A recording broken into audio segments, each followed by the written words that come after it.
Good morning, everyone.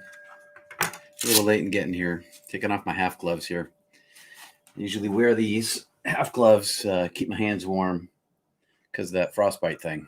This time of year, especially, it's kind of chilly. So, hi, good morning, and welcome to today's practice. Hi, Russell, Wanda, Kim, Clasera. Good morning from New York. MG, Emily. Hi there. So today I want to, thanks for liking the video. I appreciate that. Whoever did, Karen, good morning. Because likes really help. Google really likes likes. So anyway, hi and good morning this morning. This morning I want to talk a little bit about, before we begin our practice, I want to talk about third eye and chakra practice. I'm touching my back because there's a reason for that. But I'm going to start by talking about what is it like. I'm going to turn down the outside mic so you don't hear the chickadees. What is it like to place your awareness on your chakras as opposed to using your imagination to think about what they look like? So when we practice meditation, it's not the point of meditation is to stop the stories we tell ourselves. Yes. So that the track of the story that runs inside the head gets stopped in order to just be in a place of observation and awareness.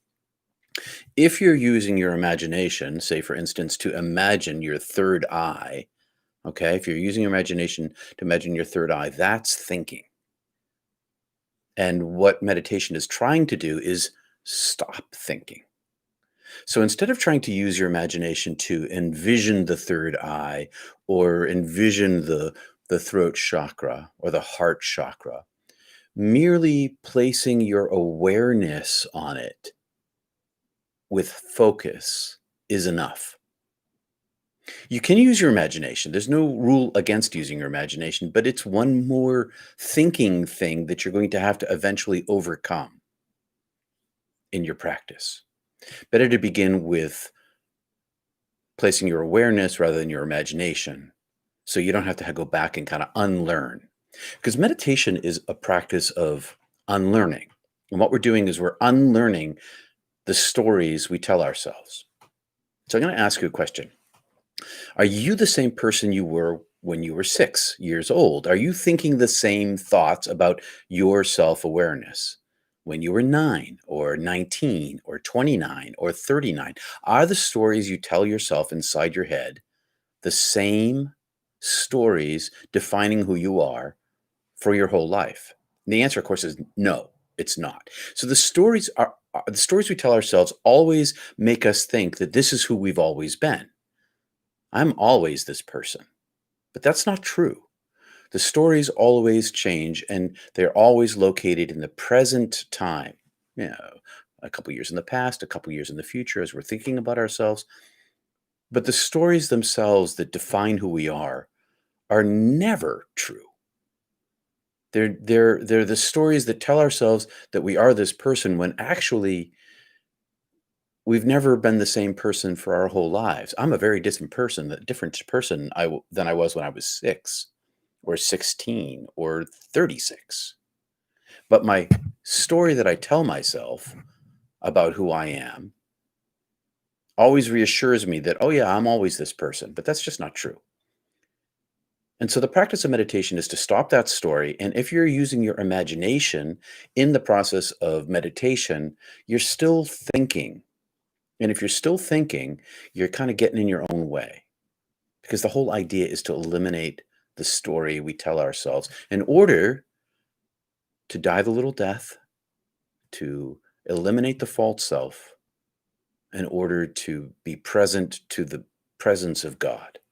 And I hope that all kind of fits in together. So thank you, Lucia. Thank you very much for your gift this morning.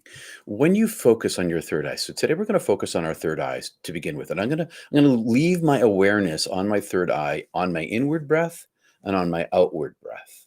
And I'm just going to put when I breathe, I'm just going to focus all of my awareness up here. And when I breathe out,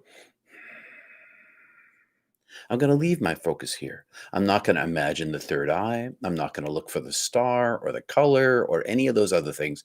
I'm just going to leave my awareness here. That same process can be used for all of your chakras. Because the idea of the chakras, they are like portals.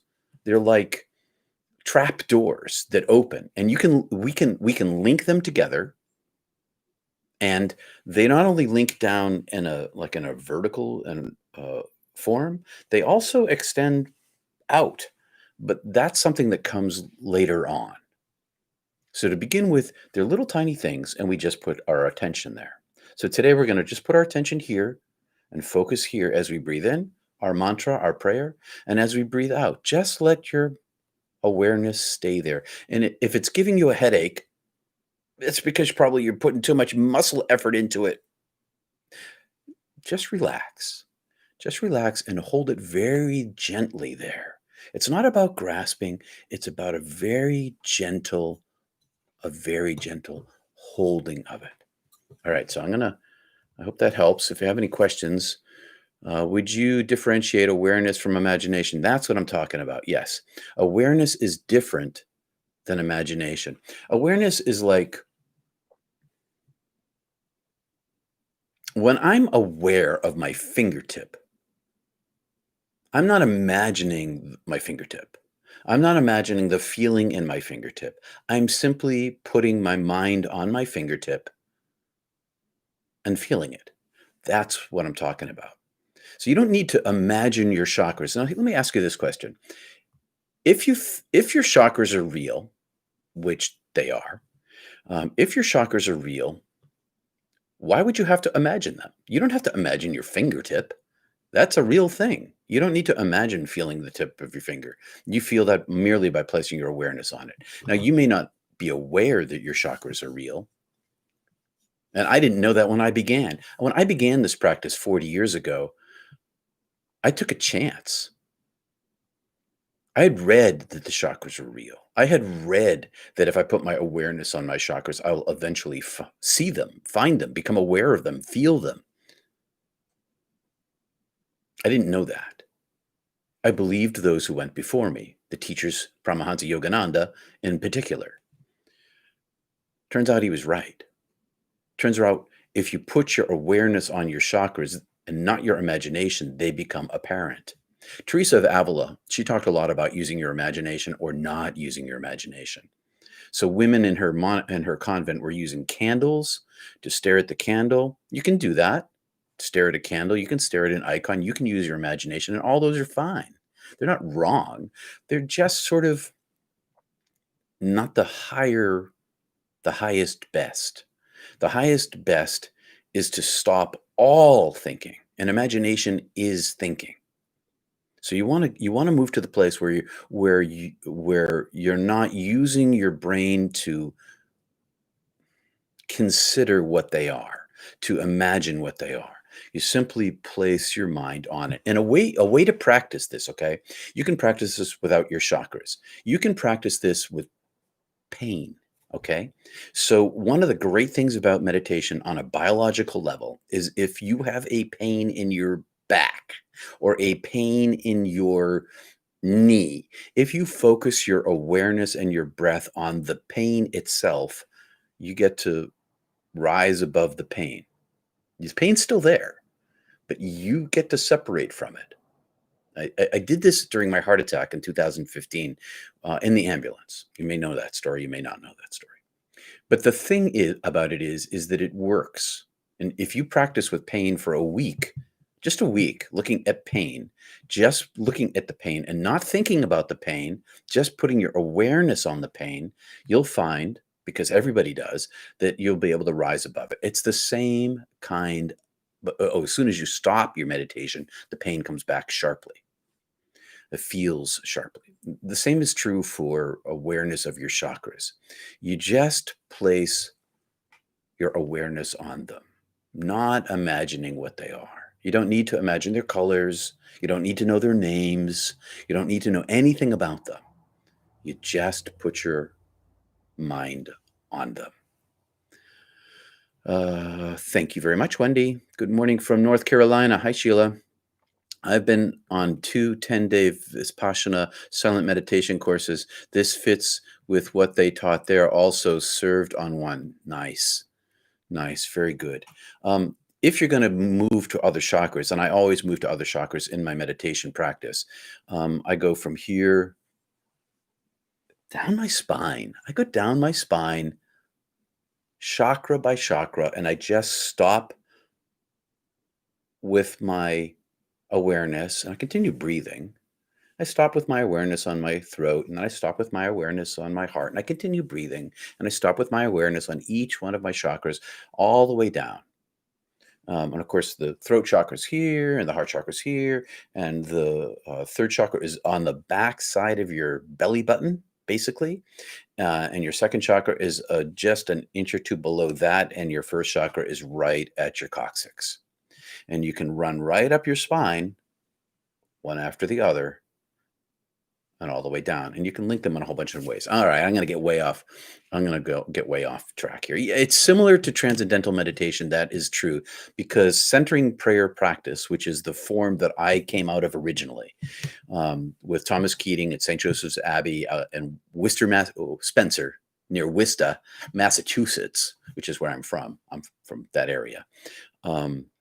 They had practiced with Maharishi Mahayogi and TM, and they had studied with Sasaki Roshi, the Zen master, and they incorporated those ideas into their centering prayer practice. Now, they don't practice with chakras. Centering prayer doesn't practice with chakras. I kind of branched off after my near-death experience, and I discovered that I could feel the energy of my chakras simply by looking at them. Okay, so I had a cheater's root when I came back from my NDE, and the first time I tried this in a class, I could do this thing because I like, oh my God, the chakras are there. Okay, this one down here, I could feel the chi, I could feel the prana, and I just went from there. And I adopted Paramahansa Yogananda's technique of looking without imagining on my chakras. So yes, very similar. Do I ever start with the seventh chakra, the root chakra? I don't. Others do. I always start up around my head and then I go down, and then I link them. I link them together, and I don't always do them in order. Sometimes I link my third eye with my root chakra. I kind of like do this loopy thing, or I go from my third eye to my heart chakra, or from my heart chakra to my sacral chakra, and I just loop between those. Or, but I tend not to start at the root. That's just me. No reason not to. Paramahansa said start at the third eye, so I was like, okay, I'll start there. Why not? So that's what I did, and I've been doing that ever since. Start with anyone you want to. I find this one most helpful. The problem with the third eye is that when it opens up, you can kind of get stuck there, okay? Because it creates the capacity for vision. But that's not all there is. There's so much more than that. So don't get stuck there. Keep linking them together. And eventually, you can come right up to your crown chakra. And that's a whole nother step. And eventually you can push it out to your palms and you can rise up to the next chakra up here, which is the eighth chakra and the ninth chakra. And then there's a chakra underneath the root chakra. So you're much bigger than you think you are. So that's enough of that stuff. We're already 14 minutes in. Well, let's get some meditation done here this morning. So can you please repeat this morning's quote? What was my quote? I didn't write it down. I just kind of said it. Something like, don't use your imagination and your chakras. Simply place your awareness. And your awareness is not the same thing as using your imagination. You don't use your imagination to feel your fingertips when they touch. You simply feel them. You simply are aware of them. And that's kind of what we're talking about. So I hope that helps. Good. Peace to you all. Let's take our 20 minutes and I'll see you in 20. Thanks for liking the video. It's super helpful. Thanks for all the donations this morning. It's super duper helpful. I appreciate that very much. All right. So here we go. Gonna put my hands. I got an electric blanket here. I know that electromagnetic radiation, but it's cold in my studio. Trying to save on heat. See you in 20. Gonna breathe in. Hold a moment. Exhale, pushing your awareness to your third eye, leaving your awareness on your third eye. Inhale, on your own now.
Hi, everyone.